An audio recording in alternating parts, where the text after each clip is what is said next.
नमस्कार बच्चों, आज का जो अपना लेक्चर नंबर 38 है, इसमें हम पढ़ेंगे अकाउंटिंग ट्रीटमेंट ऑफ गुडविल।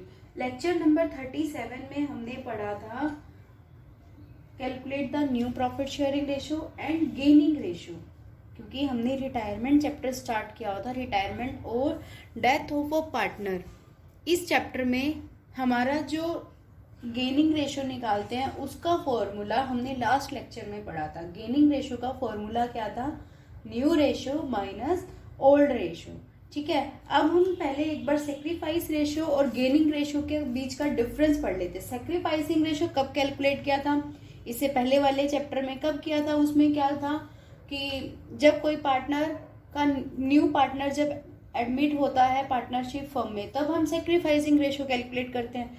जब कोई पार्टनर की डेथ हो जाती है या रिटायर्ड हो जाता है तो हम गेनिंग रेशियो निकालते हैं। एक डिफरेंस तो ये हो गया। सेकंड डिफरेंस में इसका फॉर्मूला, सेक्रीफाइस रेशियो का फॉर्मूला क्या होता है? Old ratio minus new ratio. Gaining ratio का फॉर्मूला क्या होता है? New ratio minus old ratio. फिर इसको सेक्रीफाइस रेशियो का मतलब क्या है? जब भी कोई नया पार्टनर एडमिट होता है तो ओल्ड पार्टनर्स न्यू पार्टनर के लिए अपना पहले वाला जो ओल्ड रेशियो उसमें से कुछ हिस्सा सेक्रीफाइस करते हैं। किसके लिए? न्यू पार्टनर के लिए कुछ ना कुछ हिस्सा अपने सेक्रीफाइस करते हैं, तो सेक्रीफाइस रेशियो निकालते हैं। और गेनिंग रेशियो में क्या होता है? जैसे 3 पार्टनर है ए बी सी, ए मर गया या ए चला गया, रिटायर्ड हो गया, तो बी और सी को जो ए का हिस्सा मिलेगा, किसको मिलेगा? बी और सी को ए का हिस्सा मिलेगा, क्योंकि ए रिटायर्ड हो गया या डेथ हो गई, तो उस केस में मिलेगा, मतलब वो गेन करेंगे तो गेनिंग रेशियो निकालेंगे। सेक्रीफाइस जब न्यू पार्टनर आता है तो ओल्ड पार्टनर सेक्रीफाइस करते हैं तो सेक्रीफाइस रेशियो निकालते हैं।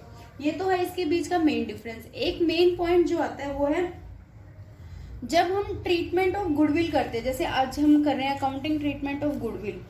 पहले मैं आपको इन case of admission of a new partner के केस में बता रही हूँ। तो हम क्या करते थे कि जो प्रीमियम फॉर गुडविल होता था उसको हम ओल्ड पार्टनर्स में सेक्रीफाइस रेशियो में डिस्ट्रीब्यूट करते थे। यही करते थे, ओल्ड पार्टनर्स में सेक्रीफाइस रेशियो में डिस्ट्रीब्यूट करते थे in the case of admission of a new partner. जबकि अब हम क्या करेंगे, in the case of retirement और डेथ के केस में हम क्या करेंगे कि जो हम गुडविल का जो डिस्ट्रीब्यूशन करेंगे वो तीनों पार्टनर कौन से होंगे? Old partners A B C तीनों पार्टनर हो गए, तो उन पार्टनर्स में गेनिंग रेशियो में डिस्ट्रीब्यूट करेंगे। ठीक है, तो आज के लिए जो हमारा टॉपिक है वो है अकाउंटिंग ट्रीटमेंट ऑफ गुडविल। सबसे पहले जब भी कोई गुडविल होती है उस केस में अभी मैंने आपको बताया था कि रिटायरिंग और deceased partners capital account will be credited. जो रिटायरिंग पार्टनर होता है उसका जो गुडविल में उसकी जो शेयर है उससे उसको क्रेडिट करेंगे। Retiring partners capital account debit. और जो ओल्ड पार्टनर्स होते हैं, मतलब जो ए और बी जो रिमेनिंग पार्टनर्स है उनको क्या करते हैं? डेबिट करते हैं। किस रेशियो में करते हैं? गेनिंग रेशियो में करते हैं। ठीक है, रिटायरिंग और deceased partners capital account will be credited with his share of goodwill and continuing partners capital account will be debited in their gaining ratio. ये होगी journal entry. Continue partners capital account debit to retiring partners capital account, किस ratio में? Gaining ratio में। तो अब इसके लिए मैं आपको एग्जांपल लेकर बताती हूँ। जैसे पी क्यू आर 3 पार्टनर हैं और उनका रेशियो है 1:1:1। ठीक है, अब उसमें से आर रिटायर हो जाता है। ठीक है, और जो गुडविल है, एक पॉइंट तो ये हो गया कि आर रिटायर हो गया, और जो गुडविल है उसका वैल्यूएशन किया, फर्म की पूरी गुडविल है 3,60,000। अब आर रिटायर हुएगा तो पी और क्यू एग्री करते हैं कि in future they will share remaining, जो उनका होएगा आगे का जो प्रॉफिट शेयरिंग रेशियो होगा वो होगा 3:2। ठीक है, इसके लिए अब हमको जर्नल एंट्री पास करनी है। सबसे पहले हम जर्नल एंट्री करते हैं। ठीक है, इसके लिए हमें वर्किंग नोट क्या बनाना पड़ेगा?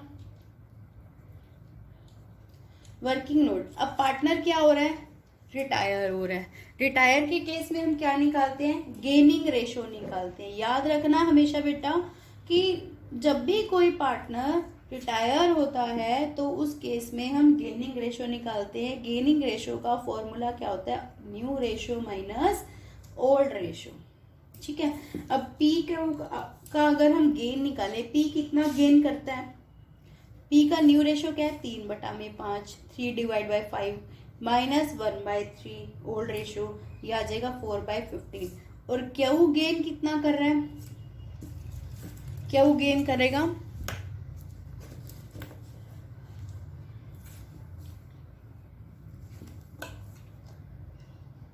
2/5 माइनस 1/3, ये आ जाएगा 1/15। क्लियर? तो गेनिंग रेशो क्या आ गया इनका? 4 divide by 15 ratio 1/15 is equal to 4:1।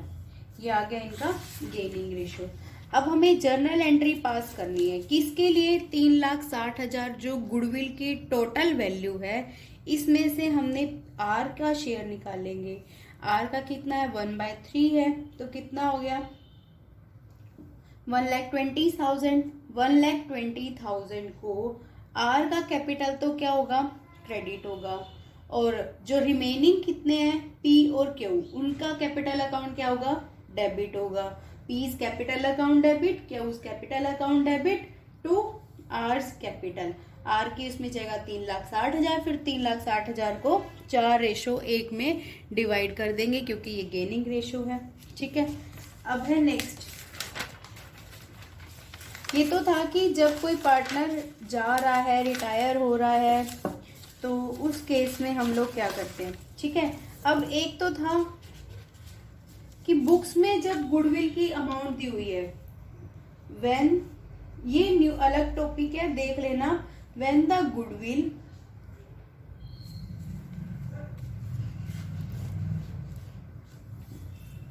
Account, when the goodwill account is already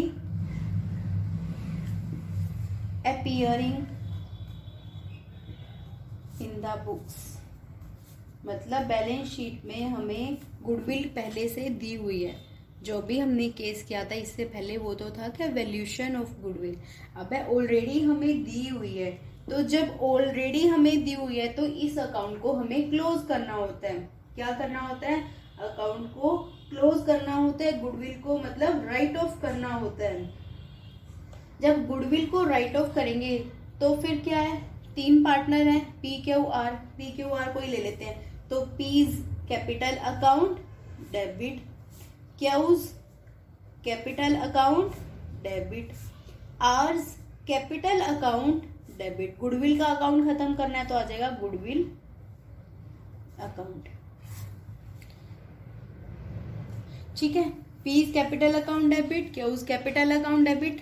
इसका मतलब क्या हुआ कि जो एग्जिस्टिंग गुडविल है, जो गुडविल एग्जिस्टिंग है, पहले से ही है इन द बुक्स में, उनको हमने क्या कर दिया? रिटर्न ऑफ कर दिया।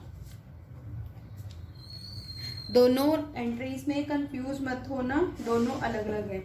ठीक है, अब इसके लिए फॉर एग्जांपल मैं आपको करवा देती हूँ। तो ABC इलस्ट्रेशन नंबर 16 है ये। ABC 3 पार्टनर है, उनका रेशो है 3:2 एंड 1। जो ऑलरेडी गुडविल अपीयरिंग है, goodwill appearing in the books, पहले से गुडविल जो अपीयर है उसकी वैल्यू है 3 लाख। ठीक है, अब वो कह रहा है बी रिटायर हो गया। अब यहां तक तो हमें पता चल गया। ठीक है, अब 3 लाख की वैल्यू है। अभी हमने कहा कि ऑलरेडी जो अपीयर है उसको रिटर्न ऑफ करते हैं, मतलब 2 गुडविल में कितना आ जाएगा? 3 लाख। 3, 2, 1 में इसको डिस्ट्रीब्यूट कर देंगे तो कितना आ जाएगा ये हमारा? 1,50,000, 1 लाख और 50,000। इसके बाद का जो वो सम कह रहा है, जब आप अपनी बुक में देखोगे तो बी रिटायर हो जाएगा। उसके बाद जो गुडविल की वैल्यूएशन होता है, गुडविल की जो वैल्यू की गई है वो है 9 लाख। फ्यूचर में फिर वो ए एंड, अब बी रिटायर हो रहा है ना, तो A and C share future profit किस रेशो में करेंगे? वो 3:2 में। ठीक है। अब सबसे पहले जब हम जर्नल एंट्री पास करेंगे,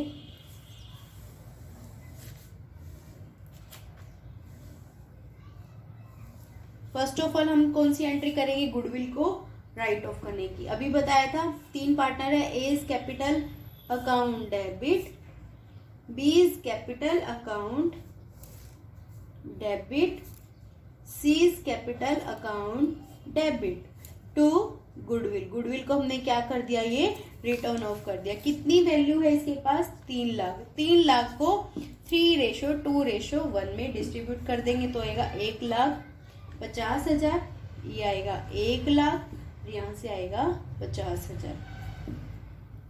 फिर उसके बाद है, ये तो हो गया गुडविल को राइट ऑफ करने की एंट्री। सेकंड क्या थी, जब नई गुडविल पूरे फर्म की वैल्यू की है वो है 9 लाख। 9 लाख में बी रिटायर हो गया। बी का वैल्यू कितनी है, 2/6। 9 लाख का क्या करेंगे हम, यहाँ पे वर्किंग नोट में करते हैं, ठीक है। बीज share in valuation of goodwill कितना आएगा, 9 लाख का 2/6, तो ये आ गया 3 लाख। ठीक है। अब हमारे पास ओल्ड रेशो कितना था, 3:2:1। न्यू रेशो कितना है हमारे पास, 3:2। यहाँ से जब भी कोई पार्टनर रिटायर होता है या कोई डिजीज होता है, मर जाता है, तो हम कौन सा रेशो निकालते हैं, गेनिंग रेशो निकालते हैं। गेनिंग रेशो का फॉर्मूला क्या है, new ratio minus old ratio. Video को पॉज करके जब आप रेशो निकालोगे तो आ जाएगा 3:7। ठीक है, ये आपको निकालना है 3:7। अब इस वैल्यू को हम लोग 3:7 में क्या कर देंगे, जो रिमेनिंग पार्टनर है पी, और जो हमारा रिमेनिंग पार्टनर कौन था, क्योंकि बी रिटायर हो गया तो ए और सी में डिस्ट्रीब्यूट कर देंगे। अब जब पार्टनर मर गया तो रिमेनिंग पार्टनर गेन करेंगे, तो गेन वाले पार्टनर को क्या करते हैं हम, डेबिट करते हैं। A's capital account debit, B's capital account debit to C's आएगा यहाँ पर, C to B's capital account. ये आ जाएगा जब 3 उसमें 3:7 में करेंगे 90,000 एंड 2 लाख 10,000, और ये आ जाएगा 3 लाख। ठीक है, आज ये 2 टॉपिक हो गए। उसके बाद एक और टॉपिक हमारा शुरू होता है, न्यू टॉपिक हमारे यहाँ पे। तो ये 2 टॉपिक खत्म हो गए। फिर है revaluation of assets and liabilities. Same treatment है। रिवैल्यूएशन का क्या था, इंक्रीज, नॉमिनल नेचर का अकाउंट है। जब एसेट की वैल्यू इंक्रीज होगी तो हम क्या करते हैं, asset account debit to revaluation. हम ये अगर आप लोग पहले वाले जो चैप्टर हमने किया उसमें रिवाइज कर लेना, ठीक है। वैसे आप लोगों को क्लियर हो गया होगा क्योंकि इतने सारे सम कर लिए हमने रिवैल्यूएशन से रिलेटेड, ठीक है। अब मेन मेरा पॉइंट क्या है, जब हमने इन केस ऑफ एडमिशन किया था तो रिवैल्यूएशन का जो प्रॉफिट था उसको हमने ओल्ड पार्टनर्स में डिस्ट्रीब्यूट किया था। ओल्ड पार्टनर्स मतलब ए और बी, सी अगर कोई नया आता है तो उसको नहीं दिया था। क्या किया था, रिवैल्यूएशन अकाउंट डेबिट, प्रॉफिट और revaluation account debit to A's capital account to B's capital account. In case of retiring, in case of death of a new partner में हम क्या करते हैं, ऑल पार्टनर्स में, ठीक है, प्रॉफिट और loss due to revaluation is divided among all the partners, सारे पार्टनर्स में डिवाइड करेंगे। ठीक है, यहाँ पर मैंने ऑल लिखा है, इसको ध्यान में रखना। ठीक है, सभी पार्टनर्स में करेंगे मतलब revaluation account debit to A's capital account to B's capital account to C's capital account, अगर प्रॉफिट होता है। लॉस होता है तो इसका उल्टा हो जाएगा। अगर सी रिटायर भी हो रहा है तो भी सी को प्रॉफिट ऑन रिवैल्यूएशन देंगे, या लॉस ऑन रिवैल्यूएशन हो रहा है तो सी भी बियर करेगा। ये तो हो गया एक और न्यू टॉपिक हमारा, ठीक है। इसके बाद एक और टॉपिक क्या है हमारा, adjustment of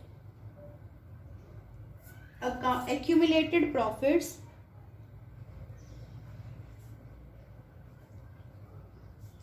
and reserves।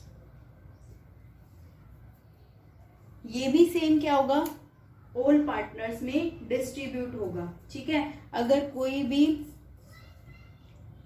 Profit है या फिर कोई जनरल रिजर्व है, ये हम सब पहले कर चुके हैं। एक्यूमुलेटेड कोई भी रिजर्व है, प्रॉफिट है, इज डिवाइडेड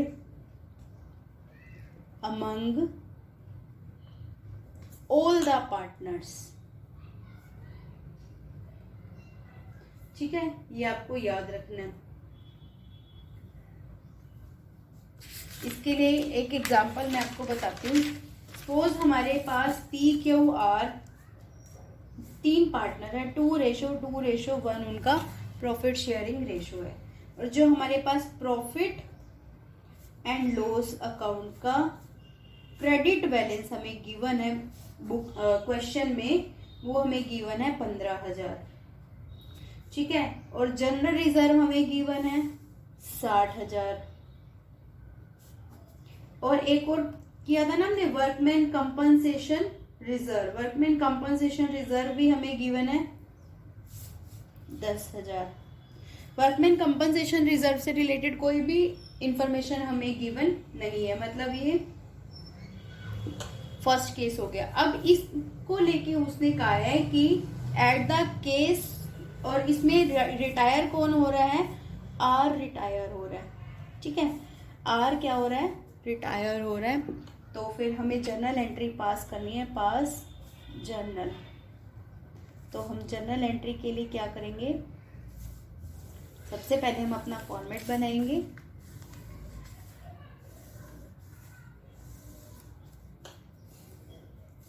ठीक है। अब जनरल रिजर्व अकाउंट डेबिट,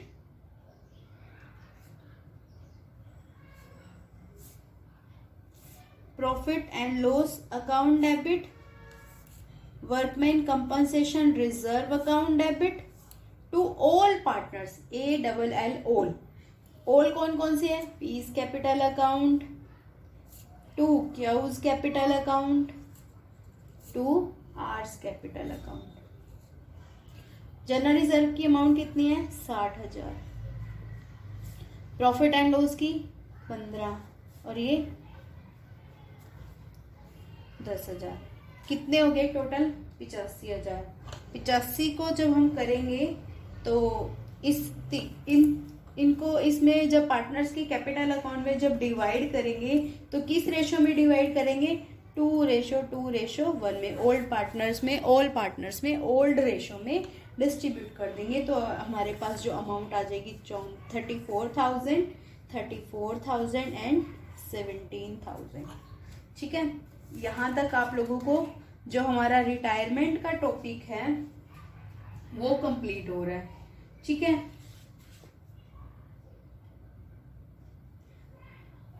और उसके बाद एक और टॉपिक आता है पेमेंट। एक बार आप चलो यहाँ तक कर लेना, आप 3 टॉपिक हो गए। 3 टॉपिक से रिलेटेड आपको यहाँ इलस्ट्रेशन नंबर 29 तक हो जाएंगे, ABC।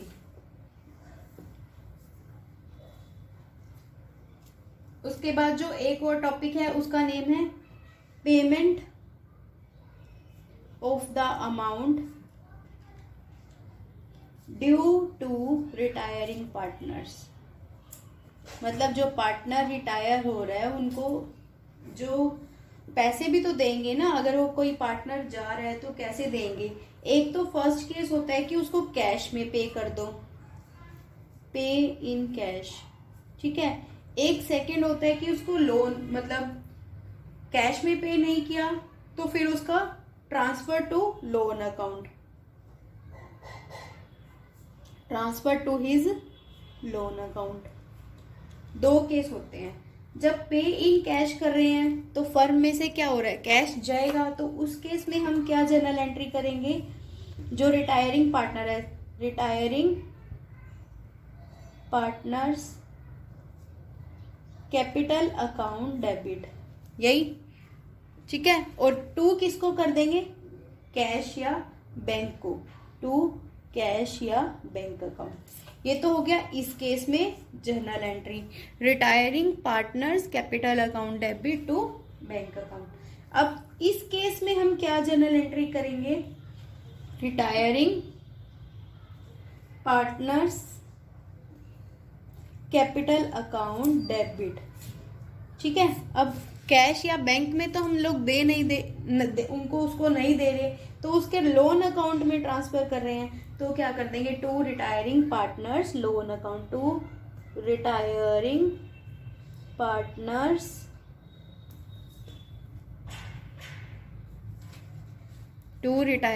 Partners loan account. यहाँ स्पेस थोड़ा सा कम था इसलिए से, ठीक है। अगर कुछ भी हमें क्वेश्चन में नहीं दिया कि पेमेंट की है या ट्रांसफर किया, तो हम क्या अजम्पशन करेंगे, अगर पेमेंट का बोलता तो कैश बता ही देता, तो हम ये मान के चलेंगे कि जो उसको पेमेंट करनी है वो उसके लोन अकाउंट में ट्रांसफर की है, ठीक है।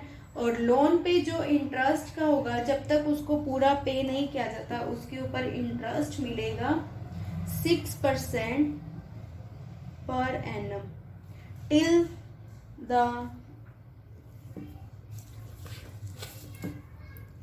till the loan paid off, ठीक है। अब यहाँ पर उसको क्या देंगे, इंटरेस्ट पे होगा, interest at the rate 6% per annum till the loan paid of, ठीक है। अभी आपको यहाँ ये कितने क्वेश्चन हो जाएंगे आपके, लगभग 40 तक हो जाएंगे। डेथ ऑफ पार्टनर से पहले के जो रिटायरमेंट है वो हमने आज कंप्लीट कर लिया है। आपको अब अपना स्पीड बढ़ानी है और उसको कंप्लीट करना है, ठीक है। फिर भी कोई प्रॉब्लम आती है तो आप मुझसे पूछ लेना। आज हमने कौन कौन से टॉपिक की एक बार रिकॉल करा देती हूँ। फर्स्ट ऑफ ऑल हमने क्या था, सैक्रिफाइसिंग रेशो और गेनिंग रेशो में डिफरेंस क्या था। फिर अकाउंटिंग ट्रीटमेंट ऑफ गुडविल क्या था, कि गुडविल का वैल्यूएशन हुआ, उस केस में जो कॉन्टिन्यू पार्टनर है उसके कैपिटल अकाउंट को डेबिट करेंगे और जो रिटायरिंग पार्टनर है उसके कैपिटल अकाउंट को क्रेडिट करेंगे। फिर हमने सेकंड जो किया था वो हमने किया था कि गुडविल पहले से अगर बुक्स में है तो उसको हम क्या करेंगे, राइट ऑफ करेंगे। ओल्ड पार्टनर्स, सारे के सारे पार्टनर्स में राइट ऑफ करेंगे ओल्ड रेशो में। फिर हमने किया था रीवैल्यूएशन का, अगर प्रॉफिट और लॉस होता है तो उस केस में हम क्या करेंगे, रीवैल्यूएशन का प्रॉफिट होता है तो भी ओल्ड पार्टनर्स में ही डिस्ट्रीब्यूट करेंगे, कैपिटल अकाउंट में क्रेडिट करेंगे। लॉस होता है तो सभी पार्टनर्स में इंक्लूडिंग रिटायर्ड पार्टनर उसके अकाउंट में डेबिट करेंगे अगर लॉस होता है तो। फिर एडजस्टमेंट ऑफ एक्यूमुलेटेड प्रॉफिट, इसका भी मैंने यही बताया था कि सभी पार्टनर्स में ओल्ड पार्टनर्स में क्रेडिट करेंगे। इससे रिलेटेड मैंने आपको एक सम करा दिया। फिर एक न्यू टॉपिक किया था हमने, payment of the amount till the retiring partners. इस केस में दो थे, अगर उसको कैश में पे कर दें या फिर उसके लोन अकाउंट में ट्रांसफर कर दें, ठीक है। ओके, थैंक यू बच्चों।